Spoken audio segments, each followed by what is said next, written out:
Halo teman-teman sejarah, perkenalkan saya Yovita Amelia dengan NIM terakhir 124 dari kelas 2024C. Di sini saya akan melakukan observasi wawancara untuk mendukung penelitian saya yang berjudul Islamisasi Mataraman di wilayah Caruban.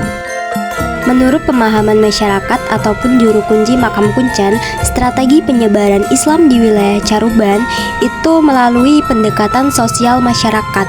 Dan di sini juga dijelaskan bahwa Ki Ageng Anambesari itu memiliki 3 gelar nama yang dikenal oleh masyarakat setempat.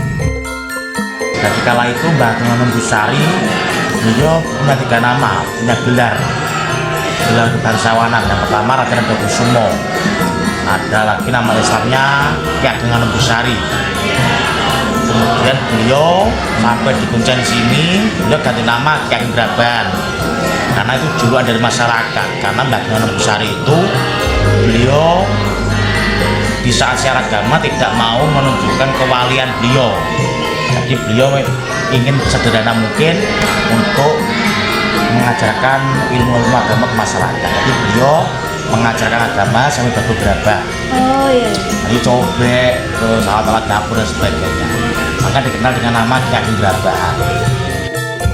Dengan menyamar sebagai penjual gerabah, memungkinkan Ki Ageng Anambesari itu bisa berbaur dengan masyarakat setempat tanpa menimbulkan ketakutan maupun kecurigaan. Kegiatan berdagang ini juga untuk menyebarkan ajaran Islam berupa pengenalan syariat terhadap masyarakat.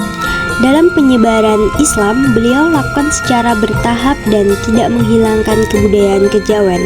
Hal ini juga turut dijelaskan oleh masyarakat setempat dan juga juru kunci Makam Kuncen.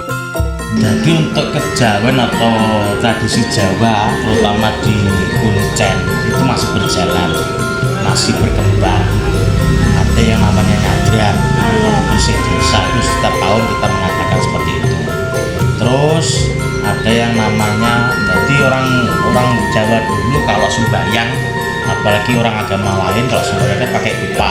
Iya. Sampai sekarang pun masih dilestarikan. Jadi untuk para peziarah tidak memungkiri mereka yang senang atau terbiasa dengan pipa untuk berdoa, sampai sekarang masih dilestarikan dan masih berjalan sampai sekarang. Di sini saya juga turut mempertanyakan apakah ada bentuk penolakan maupun konflik yang terjadi saat penyebaran Islam oleh Ki Ageng Anambesari. Untuk penolakan dari cerita tutur dari masyarakat yang berkembang tidak ada.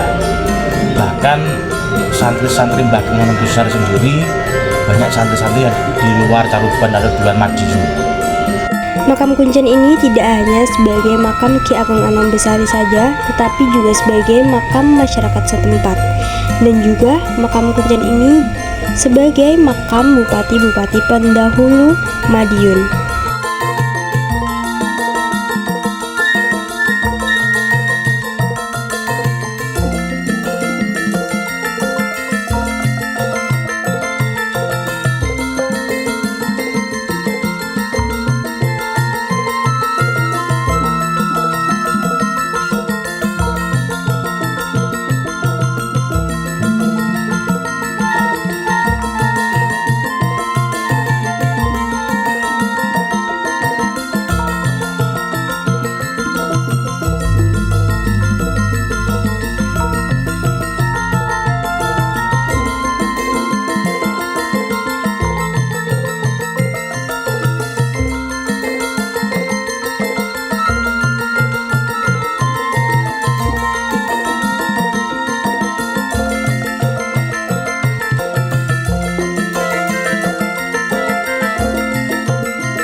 Di dalam makam ini juga terdapat pintu, di mana pintu ini hanya boleh dilewati oleh para bangsawan.